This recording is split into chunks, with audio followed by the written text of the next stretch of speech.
Fala, meus queridos, tudo bem? Vamos falar um pouquinho de Copa do Mundo hoje, porque muito se falou na convocação do Brasil, mas também tivemos a convocatória de Portugal, porque sim, aqui se fala convocatória da seleção para o Mundial de 2026. E basicamente não tivemos grandes surpresas, mas vamos passar aqui pelos nomes da lista e pontuar algumas coisas ali que sobressaíram aos olhos aí nessa convocatória de Portugal do técnico espanhol Roberto Martínez, né, que chegou em Portugal em 2023 e desde lá tem feito um trabalho consistente, mas que muita gente acha, inclusive aqui no cenário português, aqui em Portugal, muita gente acha que é um trabalho que fica aquém do potencial desses jogadores que tem no elenco, porque tem grandes jogadores da seleção de Portugal. É impressionante, né? Um país pequeno, e esse é um comentário que todo mundo faz, mas que realmente é mesmo impressionante um país do tamanho de Portugal ter tantos bons jogadores assim, e todos agora nessa mesma geração, né? Inclusive surgindo muitos bons jogadores jovens também, alguns até que ficaram de fora da lista de 27 nomes, e aqui causou uma certa confusão, que muita gente não entendeu exatamente por que 4 goleiros, mas basicamente, já tirando esse assunto da lista, não são 4 goleiros, são 3 goleiros. Temos um goleiro a mais, que é uma espécie ali de goleiro extra que a FIFA permite incluir, mas que ele não está escrito, ele não vai jogar a Copa a não ser que tenha alguma lesão de um dos 3 goleiros. Mas resolveram nomear aí o Ricardo Velho como esse 4 goleiro. Mas vamos aproveitar e passar aqui para a lista nome a nome, e aqui eu vou usar uma cola, né, para também não esquecer de ninguém, não deixar ninguém para trás. Mas como goleiros nós temos o Diogo Costa, do Porto, o José Sá, do Wolverhampton, e o Rui Silva, do Sporting. Então vão os 2 goleiros portugueses, de 2 dos 3 grandes aqui de Portugal. E eu falo aqui de Portugal porque estou falando nesse momento aqui de Lisboa. Eu gosto sempre de gravar na rua, porém hoje não foi possível, então vai aqui desse ambiente interno mesmo de casa.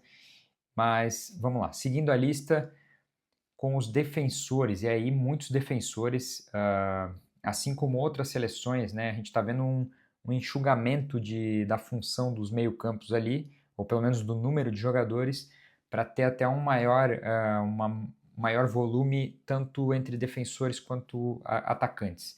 Então nós temos o Diogo Dalot, do Manchester United, o Matheus Nunes, do Manchester City, Nelson Semedo, João Cancelo, Nuno Mendes, Gonçalo Inácio, esse também joga aqui em solo português, joga no Sporting, o Renato Veiga, do Vila Real, Rúben Dias, do Manchester City, e Tomás Araújo, que joga no Benfica.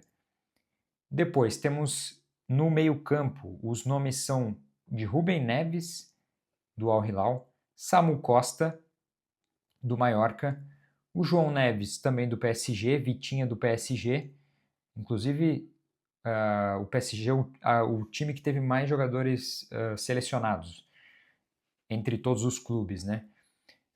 Bruno Fernandes, do Manchester United, e o Bernardo Silva, do Manchester City. E já no ataque nós temos o João Félix, do Al Nassr, o Francisco Trincão, também do Sporting, o Francisco Conceição, da Juventus, Pedro Neto, do Chelsea, Rafael Leão, do Milan, Gonçalo Guedes, da Real Sociedad, Gonçalo Ramos, do PSG, e claro, o Cristiano Ronaldo, que vai ser aí o capitão, o que é mesmo impressionante, com 41 anos, chegar inteiro para mais uma Copa, e é um debate aqui em Portugal o quanto que o Cristiano Ronaldo pode ajudar na seleção. Os portugueses são bem céticos nesse sentido.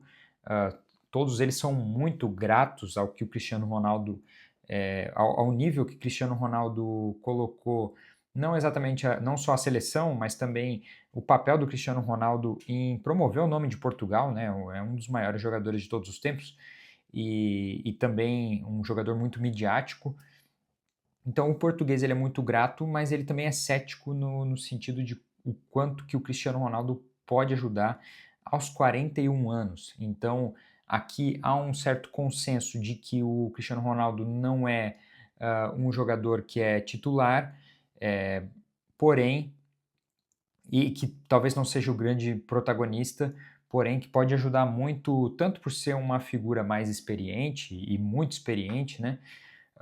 Tanto no sentido de tirar um pouco a pressão dos seus colegas de equipe, né, dos seus aí compatriotas, porque atrai realmente essa atenção e Portugal tem bons nomes, pode fazer uma boa Copa, então é interessante essa questão também da pressão que tem sobre essa geração de Portugal. Tivemos também algumas ausências notáveis. Não foi nada muito, digamos, impactante aqui, no sentido de ausências. Claro que algumas são mais sentidas do que outras, porém, os nomes que são mais assim, que os portugueses mais sentiram falta mesmo, foi justamente o Ricardo Horta, que joga no Braga, fez uma excelente temporada, jogador também já mais experiente, de 31 anos, jogou já pela seleção e era um nome que muitos esperavam. Inclusive esse foi talvez o que causou maior aí impacto no cenário nacional aqui em Portugal. Outros dois nomes que também são ausências notáveis é justamente o Matheus Fernandes, do West Ham, e o Paulinho, que joga no Toluca, joga no México. Esses dois fizeram grandes temporadas aí nos seus respectivos clubes, porém não estiveram na lista final do Roberto Martinez. Além disso, tem outros dois jogadores aí no cenário português que também chamaram a atenção e foram ausências notáveis, que é o Antônio Silva, do Benfica, e o Pedro Gonçalves, do Sporting. Então, fora essas ausências pontuais, não houveram assim grandes debates acerca da seleção escolhida pelo Roberto Martinez, que vai estar no grupo K na Copa do Mundo, que é o grupo que tem República Democrática do Congo, Uzbequistão e Colômbia. Então é um grupo relativamente fácil para Portugal e também até para Colômbia, mas para Portugal deve ser o líder desse grupo se tudo correr como esperado. É uma seleção que tem muita força, só tem que saber se está pronta para as fases finais, para os mata-matas, que é onde Portugal encontra aí os seus maiores desafios e vai encontrar seleções de maior calibre, né? Vamos falar também na próxima semana da seleção da Espanha, que vai ser convocada no dia 25 de maio, então daqui a pouquíssimos dias a gente volta aqui também para falar da seleção da Espanha. Então esse foi apenas um comentário rápido para a gente ver como é que chega Portugal na Copa do Mundo. Lembrando que é uma seleção que também vai estar muito movida pelo espírito de Diogo Jota, né, que foi o jogador do Liverpool que veio a falecer no ano passado e era uma peça fundamental para a seleção e para o clube.